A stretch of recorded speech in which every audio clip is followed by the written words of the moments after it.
Everyone, আজকে আমি চলে গেছি আমার একটা বচপন কা এনিমির সাথে দেখা করতে। অনেস্টলি আমি টু মাচ এক্সাইটেড ওর সাথে দেখা করার জন্য, কারণ অলমোস্ট 1 ইয়ার পর দেখা আমাদের।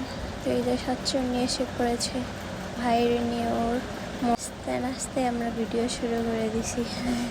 তো এখন আমরা যাবো আরেকজনকে আনতে, দেন আমরা একটু ঘুরতে যাব। এই যে 3 নাম্বার ছাগলের বাচ্চা আসছে। এই যে আমরা খাইলাম, খাওয়া দাওয়া। এই যে আপু আবার মেকআপ ছাড়া চলতে পারে না, আপুর বেশি বেশি মেকআপ লাগে, ভূতনি তো, তাই মেকআপ করতে যাওয়ার ওর অবস্থা পুরাই একবারে সাতচন্নি লাগছে। বাড়ির পাশে এক জায়গায় ঘুরতে আসছি। আজকের সানসেটটা অনেক জোর ছিল, আকাশটাও অনেক বেশি মেঘলা মেঘলা ছিল।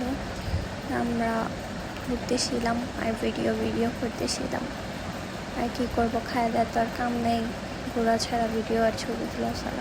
এই কাউন্দিয়ার মধ্যে ঘোরার বলতে একটা জায়গায় আছে ঝোপঝাড়। সন্ধ্যা হয়ে যাচ্ছিল, আমরা চলে যাচ্ছি, টাটা।